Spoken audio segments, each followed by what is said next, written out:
Thank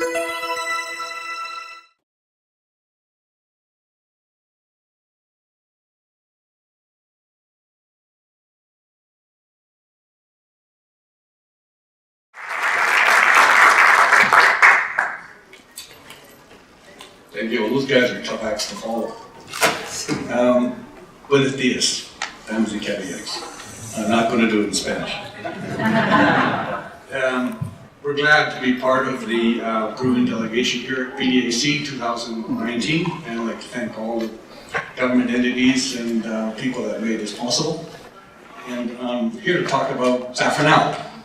Zafranal is a built-for-purpose project, so we have to do things on a bit of a shoestring. The first slide I show here is a group of informal miners that have voluntarily relocated out of our development area. The process was greatly assisted by the participation of the Ministry of Energy and Mines personnel from the Dirección General de Exploración Minera and personnel from the regional government of Arequipa, the Gerencia Regional de Energía y Minas. We're also very encouraged by the Peruvian government's approach to dealing with illegal miners, which is a different story. Just a cautionary note regarding forward-looking statements. We know all about them and how they can vary materially from the results. So we'll just keep going here to the investment highlights.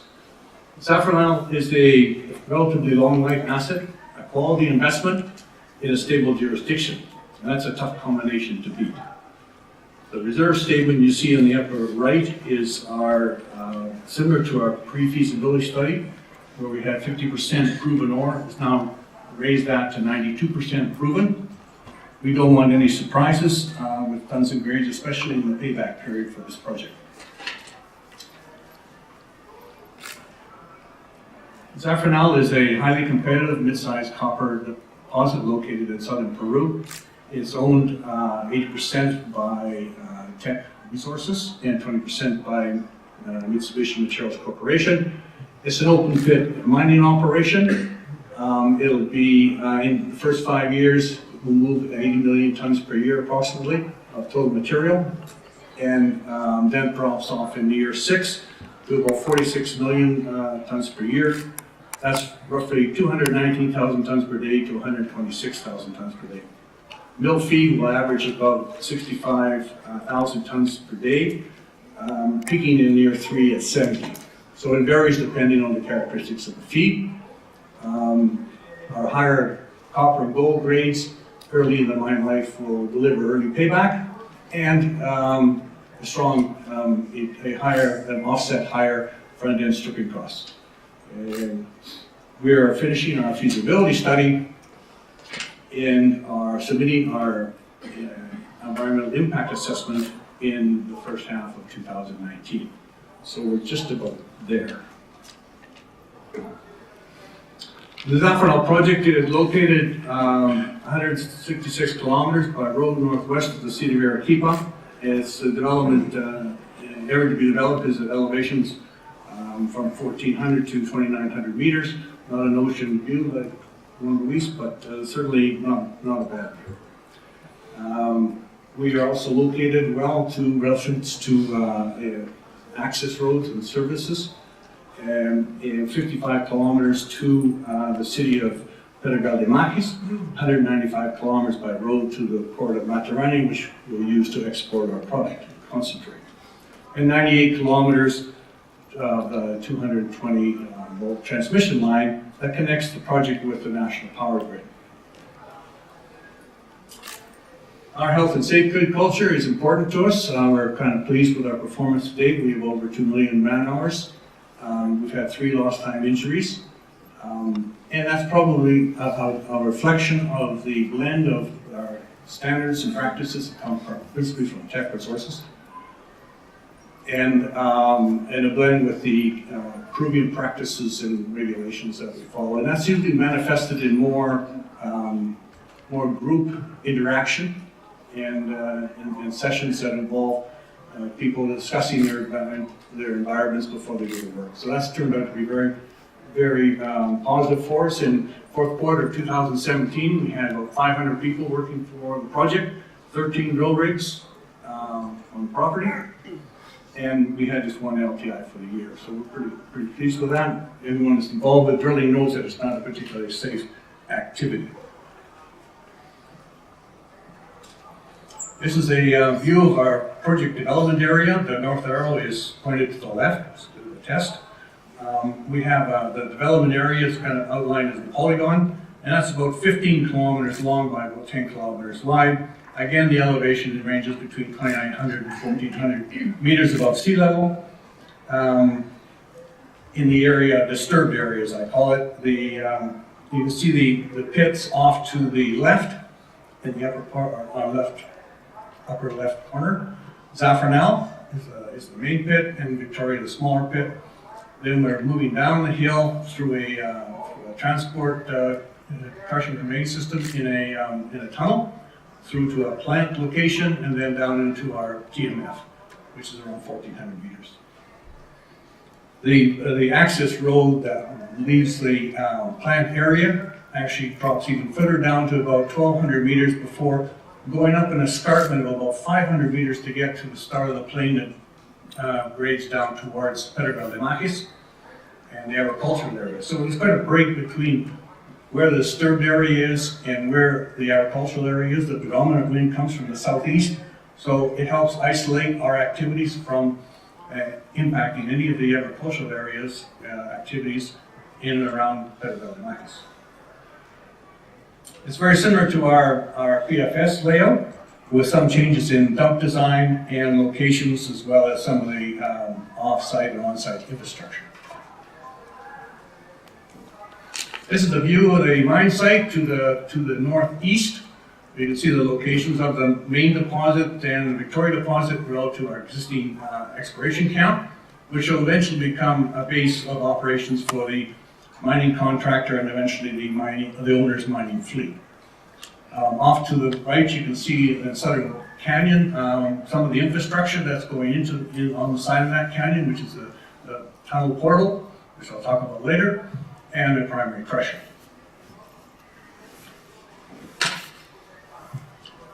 Looking again at the mine infrastructure towards the south, the portal of the ore transfer tunnel, and the tunnel is 5.1 meters by 5.5 meters wide, and it's 3.5 kilometers long, about a minus 15% grade, and it will generate about 4 megawatts of power during operations.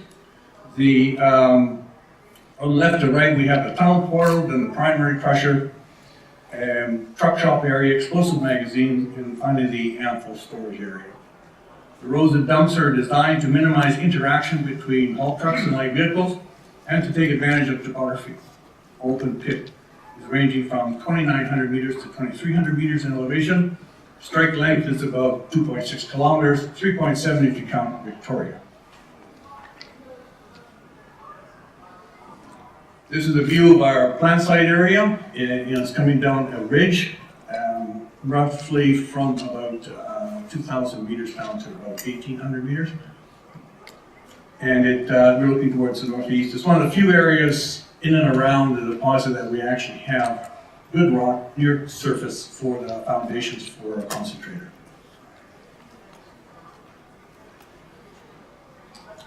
This is a view of the ridge again, but this time looking to the northwest. And you can see the stockpile area coming down into the grinding area, 52 megawatts of connect power, distributed 10 megawatts on ball mill and 16 on the SAG, 2 pebble crushers, and then into flotation circuit, and thickening for concentrate and for tailings. And then down in the background, you can see our tailings management facility. And that is all managed by gravity flow to a large extent. So it's an efficient operation from that point of view.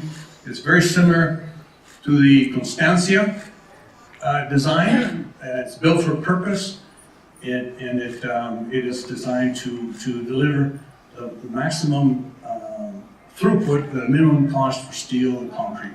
And we think that it doesn't have a moly plant, of course, unfortunately, but we believe that it'll work very well and be a very low-cost operating plant. This is a view of our tailings management facility. It's a 5-kilometer square basin with a natural drainage through a fault-controlled gully where we will locate our main dam and water collection, seepage collection behind that. The entire facility is mostly underlain by a thick layer of alluvium, very permeable. It's about 50 meters thick, and that will promote rapid drain down of the tailings and consolidation. And that plays an important part in terms of reducing seepage as you form this base of tailings in the area. Underlying the alluvium is a low permeable bedrock, and that is also easily controlled by our seepage collection. So as a result, we're not lining this facility. The dam will have a liner on it, but that's it. Another view of the tailings, looking from towards the northeast. And here we can see that the main dam has a base, it's only about 335 meters wide, and the final width and height of the dam is 1 kilometer and 163 meters respectively.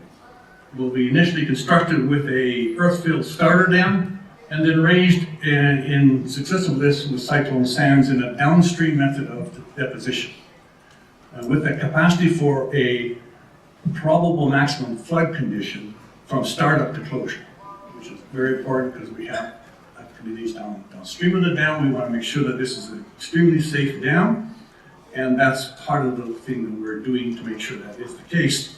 Both dams, the saddle dam and the main dam, will be used in Canadian Dam Association extreme dam criteria. That we're very sure this is a safe facility. And this is the pre-feasibility project economics. The feasibility study is still incomplete at this time. However, I thought it appropriate to show you the pre-feas numbers again, and to mention that the feasibility study economics are tracking very close to the PFS numbers. So we believe we have a project. That can go forward at the appropriate time. I'm going to switch gears here a bit and talk about how we've created opportunities for Zafranal by solving some of our requirements in water and meeting community expectations, and also by leveraging the benefits of our location of the development area.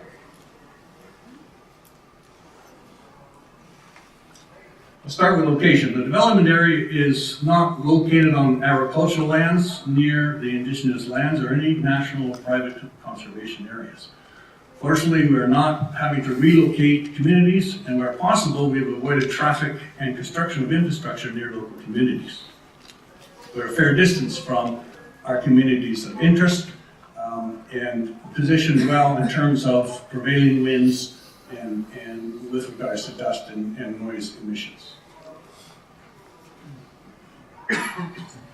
Talking about water availability, actually the idea to consider the irrigation area of Pedagrel and Marcus as a potential water source came from the National Water Authority, ANA, who were aware that an underground aquifer, and as a result of the seepage from the irrigation area, could be a root cause for some of the problems they're having with landslides on the Seawest River, as well as the impact on water quality in that same river.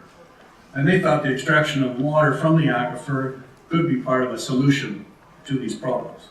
So we took their advice, and a 4-year cooperative program was carried out with the administrator of the Nahis Seawest 1 irrigation project, and confirmed that such an aquifer exists.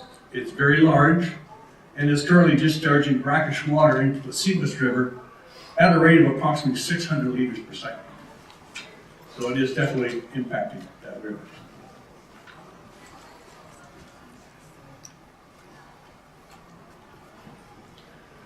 The underground,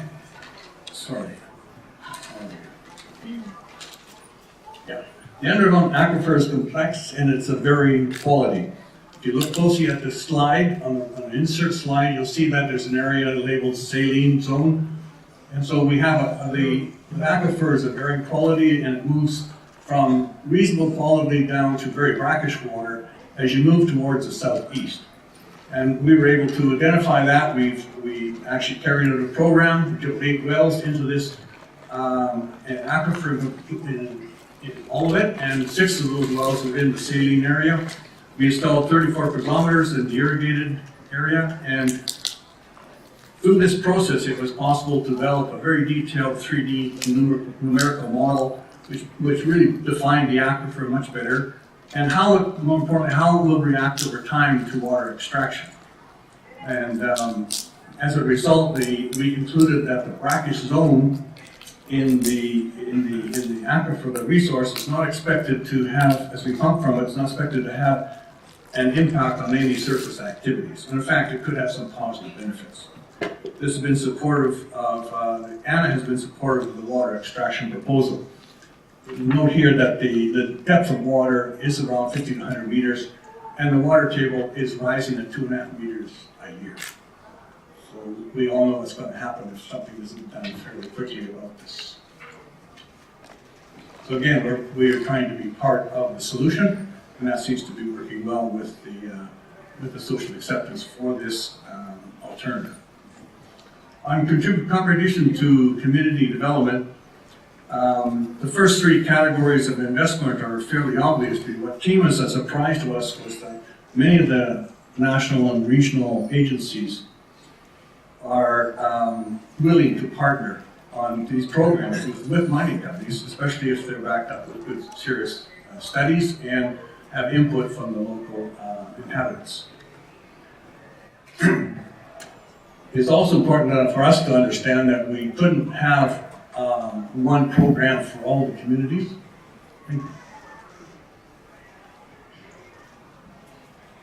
We couldn't have one program from all the communities because of the each community has its own needs and they're different from one another. Then we started to think about how we're going to move forward in terms of meeting expectations from the communities on jobs and economic activity. And with a projected labor force of just over 800 people, including contractors, it was difficult to see how employment was going to be a long-term solution for many shareholders. So as a result, focus has been redirected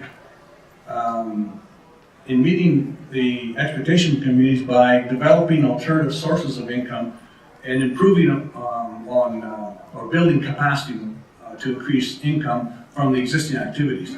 This alternative approach proved very successful and is creating solutions to meeting community expectations, cost-effective solutions.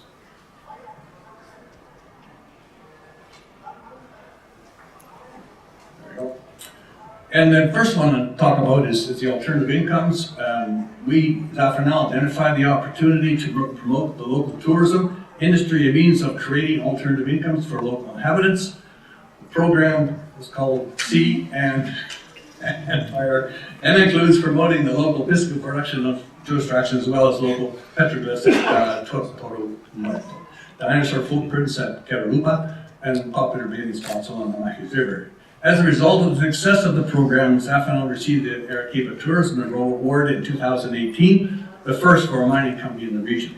The Inca Petroglyph complex at Toro Muerto has attracted national attention, and we're working with the regional government in the process to nominate Toro Muerto to UNESCO as a World Heritage Site.